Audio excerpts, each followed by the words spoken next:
New सर्वोत्तम agriculture academy के official YouTube channel में आप बच्चों का स्वागत है।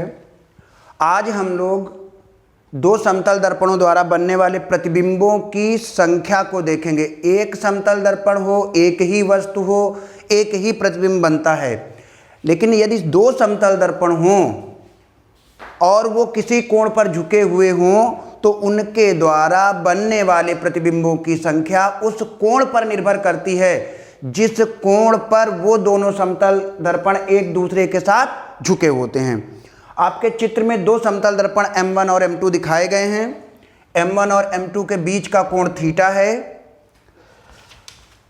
अब 360 में थीटा का भाग देकर हम लोग देखते हैं कि क्या आ रहा है। क्या आने का मतलब है कि अगर 360 में थीटा का भाग दें और सम संख्या आए तब प्रतिबिंबों की संख्या निकालते समय 360 में थीटा का भाग देने पर जो भी आया है उसमें से एक घटा देते हैं, अर्थात प्रतिबिंबों की संख्या बराबर 360 बटे थीटा -1। अब अगर 360 में थीटा का भाग देने पर विषम आता है, विषम मतलब 1 3 5 7, तब जो प्रतिबिंबों की संख्या होगी वो इन्हीं संख्याओं के बराबर होगी, अर्थात प्रतिबिंबों की संख्या निकालते समय कोई भी संख्या माइनस नहीं की जाएगी। प्रतिबिंबों की संख्या बराबर 360 बटे थीटा। सम है तो -1 कर देंगे, विषम है तो कुछ भी घटाया नहीं जाएगा। क्वेश्चन देखते हैं। यहां पर क्वेश्चन दिया है कि दो समतल दर्पण एक दूसरे के अभिलंबवत रखे हैं। अभिलंबवत का मतलब है इनके बीच का जो कोण है वो 90 अंश है। ये M1, ये M2 और इनके बीच का कोण 90 अंश है। तो थीटा कितना आ गया? 90 अंश। अब थीटा अगर 90 अंश है तो प्रतिबिंबों की पहले चेक करते हैं हम लोग 360 बटे थीटा कितना होगा। 360 बटे थीटा या 360 बटे 90 आ गया 4। 4 कैसा है? सम आ गया। तो प्रतिबिंबों की संख्या निकालते समय हम लोग नंबर ऑफ इमेजेज,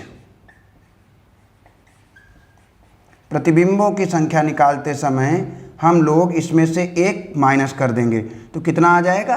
3। तो इस वाले क्वेश्चन का जो आंसर होगा वो 3 होगा। नेक्स्ट क्वेश्चन है, दो समतल दर्पण एक दूसरे के साथ 72 अंश का कोण बनाते हुए रखे हैं। इसका मतलब ये हुआ इस वाले क्वेश्चन में थीटा का मान 72 है।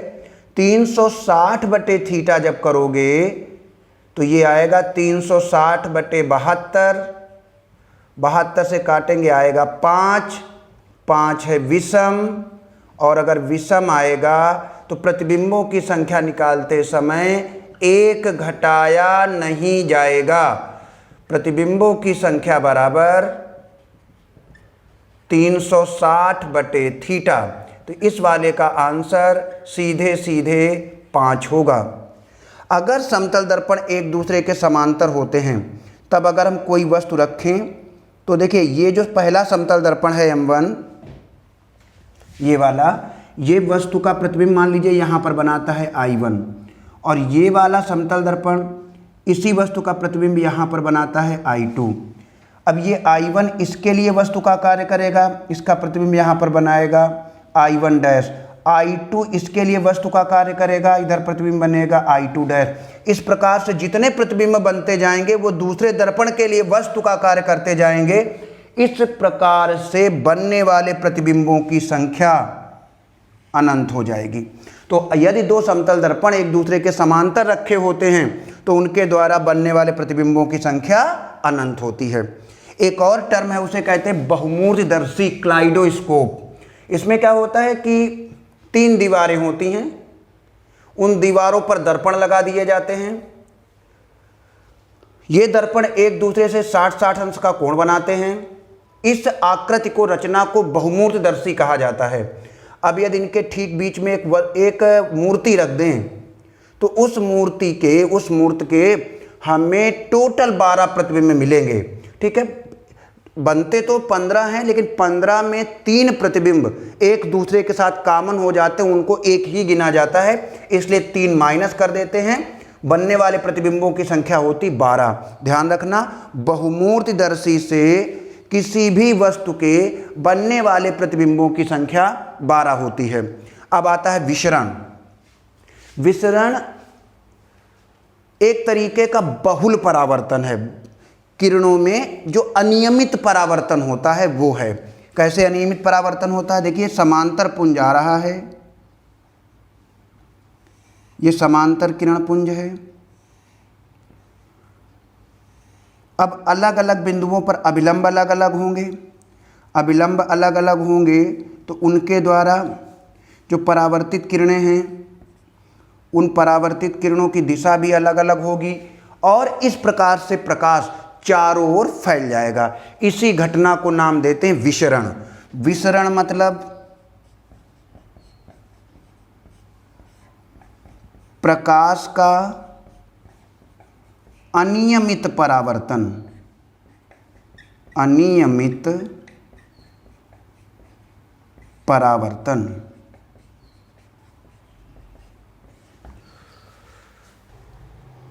अब हम लोग परिदर्शी समझ लेते हैं। पेरिस्कोप क्या होता है?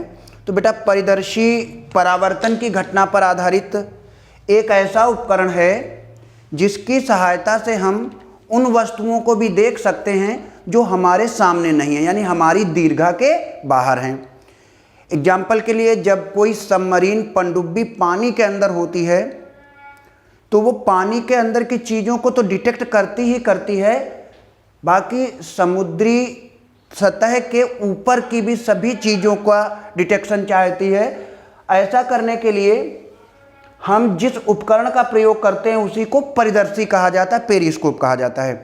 पेरिस्कोप में 2 समतल दर्पणों का प्रयोग करते हैं, M1 और M2। ये दोनों समतल दर्पण एक दूसरे से 90 अंश का कोण बनाते हुए रखे होते हैं। अगर हम M1 और M2 को एक दूसरे के बिल्कुल बगल में रख दें, आसपास रख दें, तो देखिए ये M1 और M2 जो होंगे ये एक दूसरे से 90 अंश का कोण बनाएंगे।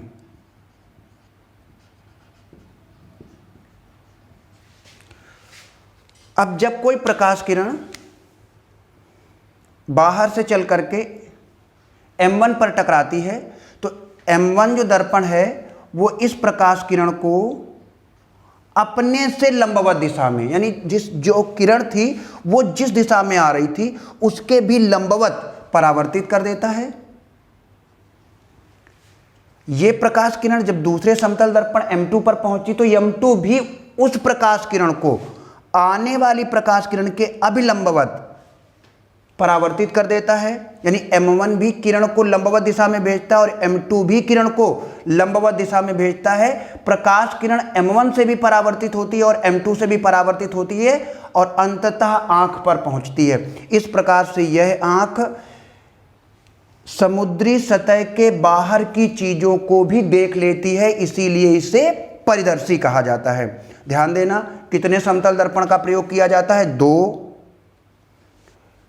दर्पण क्षैतिज से कितने कोण पर झुके होते हैं? 45 अंश के। और दर्पण आपस में एक दूसरे से समकोण पर होते हैं, 90 अंश के कोण पर झुके होते हैं। ठीक है, तो परिदर्शी जो उपकरण है उसकी जो घटना है वो परावर्तन पर आधारित होती है। आजकल बेटा इसकी जगह पर प्रकाशिक तंतु का प्रयोग किया जाने लगा है। तो प्रकाशिक तंतु में पूर्ण आंतरिक परावर्तन की घटना होती है, उसको हम अगले वाले टॉपिक में डिस्कस करेंगे। एक और टर्म है वो है पार्श्व परिवर्तन। ये क्या है? अगर आप दर्पण के सामने खड़े हो जाओ, आप अपना दाहिना हाथ उठाओ, दर्पण में आपकी ही इमेज अपना बायां हाथ उठाएगी। तो इस प्रकार से दर्पण में जो घटनाएं होती हैं उसे हम पार्श्व परिवर्तन कहते हैं। इसका एक सिंपल सा लॉ है कि किसी भी वस्तु का प्रतिबिंब बनते समय पास वाली चीज का प्रतिबिंब पास में बनता है और दूर वाली चीज का प्रतिबिंब दूर में बनता है। ठीक है।